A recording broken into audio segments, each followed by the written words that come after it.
On my wedding day, I discovered the affair 32 minutes before walking into the church. Not through a message, not through a confession. It was a detail too small to be a coincidence and too clear to be ignored. I didn't cry. I didn't confront him. I didn't cancel the ceremony. I wore the same white dress, walked into the church, smiled for the photos, and said I do with the calm voice of someone who had already made a decision. Because some betrayals don't end in anger, they end in patience. The church was silent in a way I had never heard before. No music, no whispers, just the weight of people gathered to celebrate something I already knew was a lie. I walked in with my father. I smiled. I walked. I followed the ritual. At the reception, the family moved freely between the tables. His brother arrived later, holding his wife's hand. She hugged me warmly, told me I looked beautiful, and helped adjust the train of my dress before the photos. Later, during dinner, I saw them laughing together. She leaned toward him. Her hand rested briefly on his arm.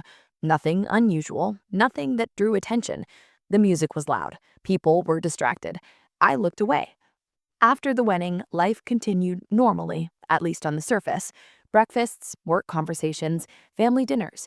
He believed the moment had passed, and in a way it had, because I stopped watching him like a suspicious wife and started watching him like someone who understands timing. I didn't accuse, I didn't ask questions. I observed. At family gatherings, she was always there, helping in the kitchen, filling glasses, standing next to him in photos. Sometimes, when I entered a room, conversations paused, just for a second, and then continued. I never asked why. Months passed. His father's health declined slowly. Doctor's appointments became frequent. Phone calls grew quieter. I said nothing about the affair. Silence became my advantage. He mistook it for forgiveness, for weakness, for ignorance. Then, one night, the call came. He answered the phone in the living room. I saw his posture change before I heard the words. His father had died. The house filled with people. Black clothes, low voices. Everything began to revolve around the funeral. The church was silent in a different way this time. No music, no smiles. His father was known for honor, loyalty, family values spoken with pride. He sat in the front row, exhausted, grief carved into his body. I sat beside him.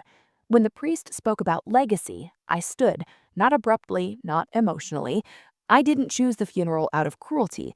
I chose it because it was the only place where the truth wouldn't turn into an argument, where no one could interrupt, where no one could rewrite what was said.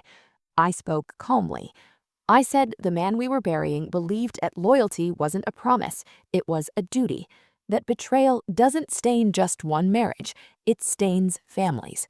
Then I said this, that my husband hadn't betrayed me just once, that the affair existed before and after our marriage, that the woman involved wasn't a stranger, not a coworker, not a friend.